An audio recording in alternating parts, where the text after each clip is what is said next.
Vitale, la aplicación que te conecta con especialistas de la salud y donde puedes comprar servicios médicos.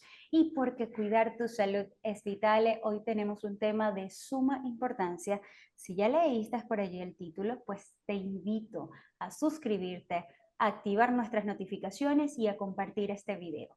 Vamos a estar compartiendo con la licenciada en psicología Patricia Nack, con más de 24 años de experiencia. Además, trabaja en la prevención y tratamientos de niños que han atravesado por un abuso sexual.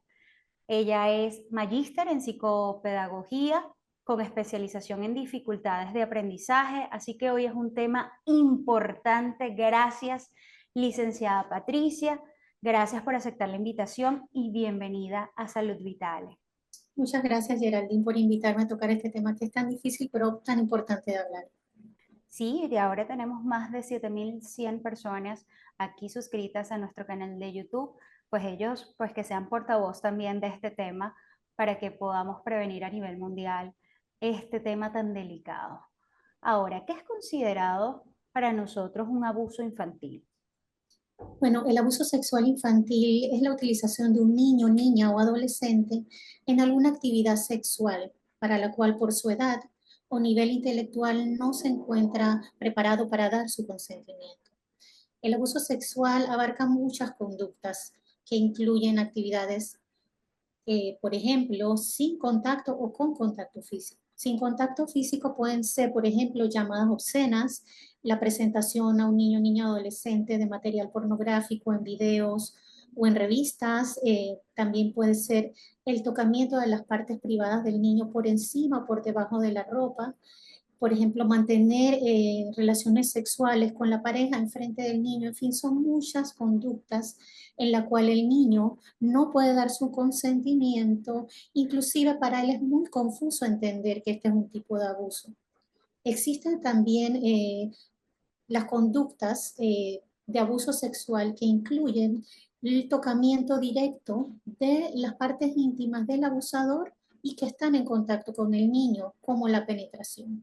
Como puedes ver, Geraldine, no es hasta antes de este punto en que un niño, si es abusado sexualmente y es llevado donde un especialista a que sea evaluado para determinar si ha habido abuso sexual, pues probablemente diga que no, porque no hay ninguna evidencia física, sino hasta que ha habido una penetración que puede haber algún tipo de desgarramiento en sus partes íntimas. Por eso es importante tocar este tema y ampliarlo para que todos los que nos estén escuchando sean agentes multiplicadores.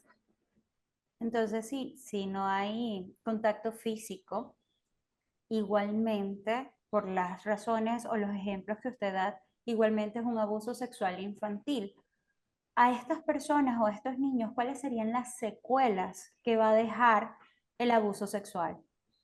Bueno, las secuelas son inimaginables y impredecibles. Va a depender mucho de la edad del niño, la cercanía del agresor al niño, porque es muy diferente que sea el papá o la mamá, que sea el tío o que sea un vecino o el amigo del papá. Obviamente, si es alguien tan cercano como tus padres, la secuela va a ser mucho más grande. También influye la duración del abuso sexual infantil. No es lo mismo un abuso sexual que solo ocurrió una vez a una situación de abuso sexual en la cual el niño ha sido víctima de abuso por muchos años. También depende de qué tan difícil ha sido para el niño poder manejarlo porque ha tenido que guardar el secreto. También influye si el niño ha sido maltratado físicamente o emocionalmente. Todo eso influye y pueden haber muchas secuelas. Por ejemplo, trastornos de alimentación, como tú sabes, son la anorexia, la bulimia. Pueden ser también trastornos de la personalidad. Pueden haber secuelas como ideaciones suicidas o el suicidio mismo del niño, o en la edad adulta inclusive puede ser un niño, un adulto, una mujer, un hombre que no pueda disfrutar de sus relaciones sexuales. Son esas secuelas y muchas más.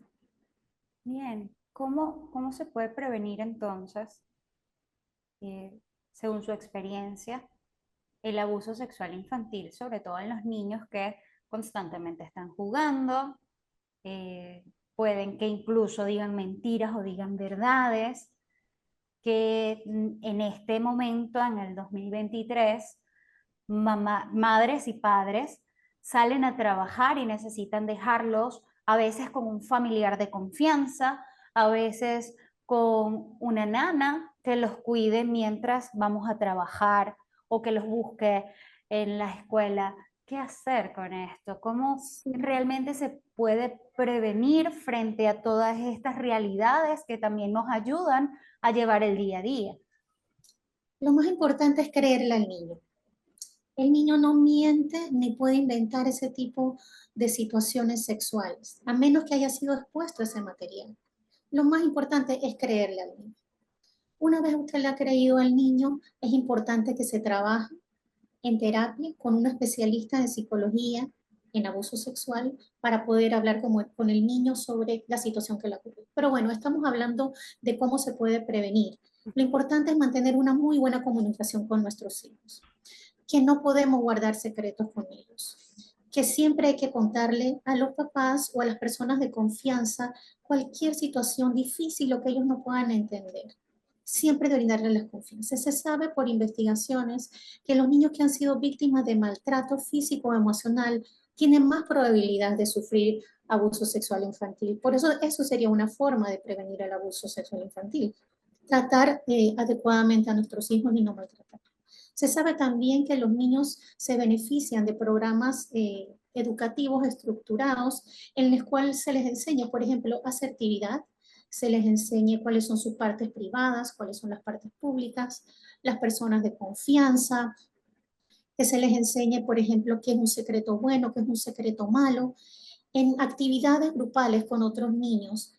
Para ellos es más fácil aprender y cuando se presenta la situación difícil en la que esté en esa situación, él va a saber qué hacer y poder contarle a sus padres o a las personas de confianza qué es lo que está ocurriendo.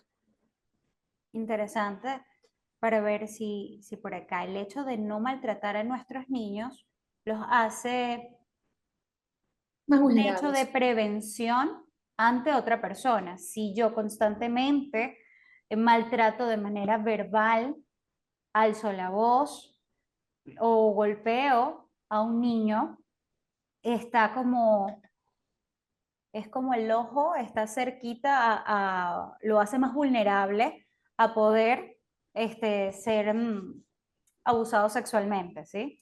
Claro, porque si maltratamos físicamente a nuestros hijos, les estamos enseñando que su cuerpo no les pertenece, que Mm. su cuerpo es un cuerpo al cual se le puede agredir y ellos tienen que callarse cada vez que los golpean. Entonces, va a ser más difícil que ellos puedan decir si han abusado sexualmente de ellos, si ya están recibiendo abuso físico.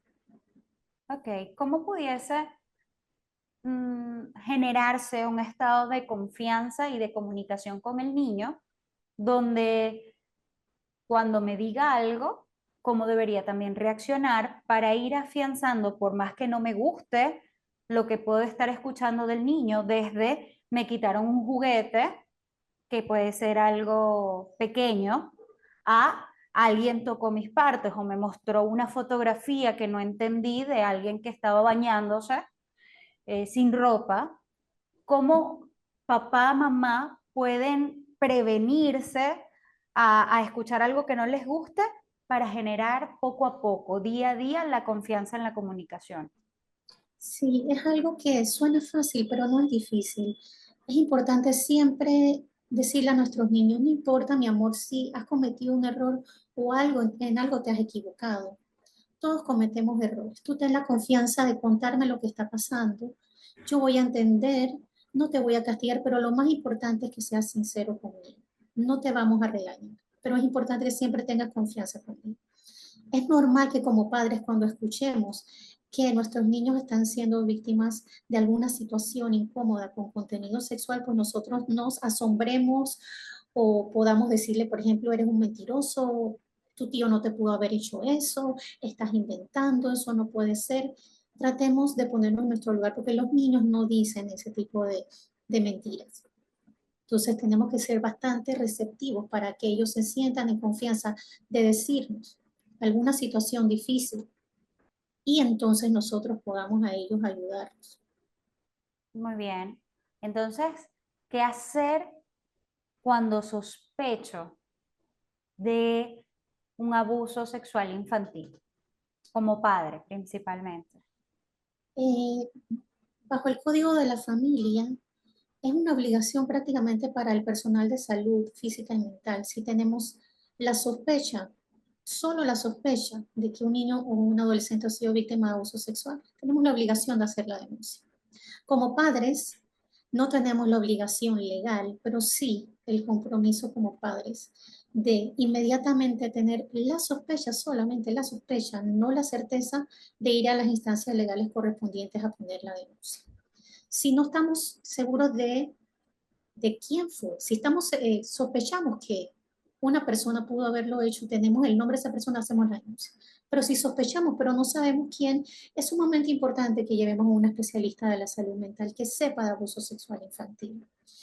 Es un proceso muchas veces muy largo para poder determinar si se ha dado el abuso sexual infantil. No es solo en una sesión, son en varias sesiones. Los psicólogos especialistas en estos temas saben cómo llegarle al niño sin tener que usar palabras ni contenido tan explícito para que el niño se pueda sentir en confianza de contar lo que le pasó y la persona que le hizo daño. Importante, licenciada Patricia, porque he escuchado que padres tienen temor a llevar a sus hijos a los especialistas porque sienten que se van a traumar aún más recordándole constantemente el abuso sexual infantil. ¿Nos puede explicar un poquito? Porque comenta que sin palabras traumáticas, lo que hacen es que pueden indagar acerca del culpable, por ejemplo. Claro, dependiendo de la edad del niño también. Supongamos que es un niño pequeño, le empezamos a psicoeducar, decimos los psicólogos, le empezamos a hablar, a explicarle qué es el abuso sexual infantil, le podemos poner a dibujar situaciones en las que el niño pueda ser tocado de una forma que no le gusta. Se puede también hablar de cuáles son las partes privadas y cuáles son las partes públicas. Se le puede decir, por ejemplo, mira, estas son las partes privadas que nadie las puede tocar. Estas son las partes públicas que sí, por ejemplo, si te tocan el brazo, está bien que te toquen el brazo. Y si te dan una caricia en el brazo y es tu mamá, te gusta. Pero si te tocan estas partes privadas, todo con dibujo, eso no está bien. Esas son tus partes privadas, solo te pertenecen a ti y nadie las puede tocar. Por ejemplo, si hacemos eso en una sesión en la que le mostramos un dibujo donde están sus partes privadas y sus partes públicas, el niño puede, si se siente en confianza con el psicólogo, decirle, no, mira, a mí me pasó eso. Una persona me tocó mis partes privadas aquí, en esta parte donde está el dibujo. Ujú. Y poco a poco, puede ser una sesión, ojalá pudiese ser una sesión, pueden ser a veces varias sesiones en las que si se les habla, por ejemplo, los secretos buenos y los secretos malos, mira, tú sabes que a mí me contaron un secreto bueno, ¿sabes? Que le íbamos a celebrar el cumpleaños sorpresa a mi hermana. Y yo sé que ese es un secreto bueno porque cuando pase y mi hermana se entere, se va a poner contenta. Pero entonces le explicamos que es un secreto malo, que esa es la forma en que muchos agresores manipulan a los niños para abusar de ellos y que ellos no digan nada. Mira, no vas a decir nada que te toque aquí, porque entonces yo le voy a hacer daño a tu mamá. Y Claro. tienes que guardar el secreto. Entonces, hay muchas formas, podríamos hablar mucho de qué formas y qué estrategias podemos utilizar para poder llegar a dar con el nombre o confirmar o no si el abuso se dio. Ahora, luego, si confirmamos que el abuso sexual se dio, ¿cómo sería la ayuda que recibimos de un especialista como usted? Claro, va a depender siempre del tipo de abuso, como ya hablamos, de la persona. El tratamiento es, digamos, multifactorial, porque Ujú. el niño al saber que sus padres lo están cuidando y han puesto la denuncia en las instancias legales y el proceso legal ha seguido, ellos se sienten protegidos. Y eso ya es terapéutico, eso ya lo sana. Por ejemplo, tratar a la familia cercana y explicarle qué es el abuso sexual infantil, cuáles son las consecuencias y la importancia de darle un tratamiento oportuno y continuo, eso ya ayuda al niño a sanar. Entonces, dependiendo, como hablamos, del tipo de abuso sexual infantil, nosotros podemos hablar con el niño de su autoestima, Ujú. reforzar también todos estos temas de cuáles son las partes privadas y el secreto bueno y malo, porque los niños que han sido abusados sexualmente tienen más probabilidades de ser abusados nuevamente. Por eso es importante trabajar en su autoestima, trabajar en su autoestima física sobre todo, porque muchos de ellos han sido dañados a través del cuerpo y muchas otras secuelas, como hablábamos con anterioridad, que tú sé si has escuchado que está de moda que hay muchos niños que se cortan. Ujú. ¿verdad? No vamos a decir que todos los muchachos que se cortan sufren abuso sexual, pero muchos de ellos, como han sido dañados a través de su cuerpo, entonces ellos se autoagreden como una forma porque han sentido mucha culpa. Ese es otro tema que se trata en terapia, la culpa. Los niños no son culpables, ellos son víctimas de una agresión, entonces hay que trabajar con ellos también la culpa. La culpa no es ni siquiera de los padres, la culpa es solamente del agresor. Entonces, son muchos temas que se tocan y va a depender siempre del caso en particular de cada niño o adolescente. Wow. Licenciada, ya que ha trabajado en prevención y tratamientos del abuso sexual infantil y que tiene más de 24 años de experiencia, ¿cuáles han sido esos mitos que ha escuchado del abuso sexual infantil, tanto de padres, niños, adultos, adolescentes, sobre este tema? Es muy importante hablar eso porque los mitos perpetúan el abuso sexual. Se cree, uno de los mitos es que solo las personas extrañas abusan de los niños, por ejemplo, perdón la palabra, los piedreros que están por la calle o un señor que estaba limpiando en mi edificio, no, son personas cercanas. El 90% o más de los agresores son tíos, mamás, papás, eh, primos cercanos los que abusan. Entonces, ese es un mito. Otro de los mitos es que solo los hombres abusan sexualmente de niños. Hay un gran porcentaje, lamentablemente, de mujeres que abusan de niños. Se habla también de que los homosexuales son todos agresores sexuales de niños y no es cierto. Hay, por ejemplo, que el abuso sexual infantil siempre deja evidencia física. Ya hablamos de eso anteriormente. Hay muchos tipos de conductas que abarca el abuso sexual y que dejan un daño irreversible en la salud mental del niño. Bien. ¿Nos puede recordar nuevamente tres recomendaciones para que nosotros desde casa y quienes nos ven puedan prevenir el abuso sexual infantil? Importantísimo mantener una muy buena comunicación con nuestros hijos y abrir ese espacio para que ellos nos puedan contar todo, inclusive cuando han cometido algún error, cuando han dicho una mentirita, cuando se robaron un chicle en el súper, cuando le quitaron el juguete al hermanito. Estar abiertos a que ellos nos cuenten todo lo que ha pasado y que nosotros lo tratemos de una forma en que ellos no se asusten y teman algún tipo de castigo por parte de nosotros como padres. De esa forma ellos, si son abusados sexualmente, ellos puedan contarlo y hacer algo a tiempo con ellos. Otra recomendación es enseñarle a nuestros hijos cuáles son sus partes privadas y cuáles son sus partes públicas.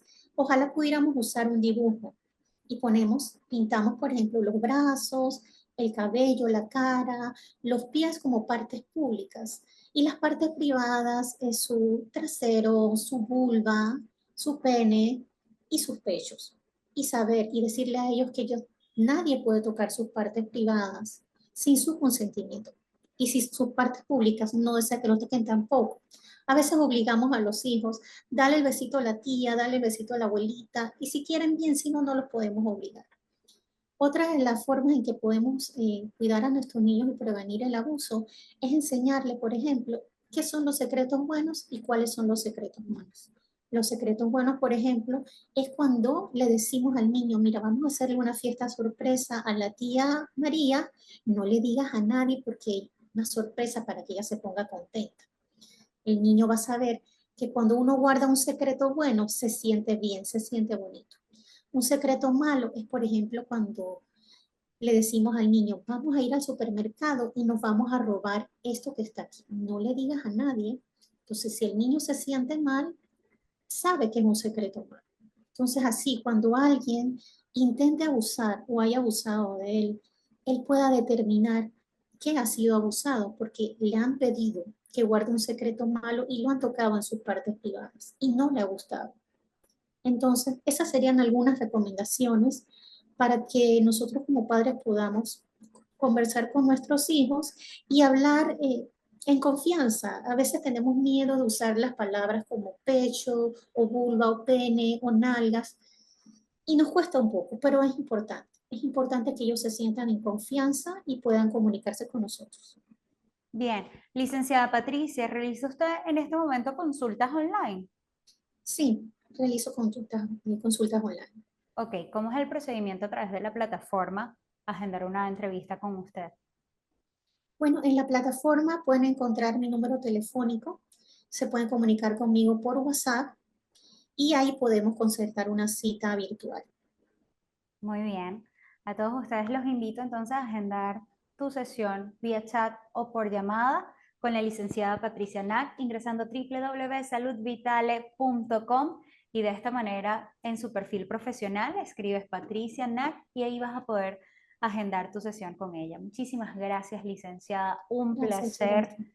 A la Gracias, orden hemos siempre. aprendido muchísimo. Pues a todos ustedes pueden comentar en este video, compártanlo con más personas, que está de lujo para seguir compartiendo, difundiendo esta información y que podamos prevenir. Gracias, Sí, licenciada, gracias a a la todos orden. ustedes. Recuerda que cuidar tu salud es vital.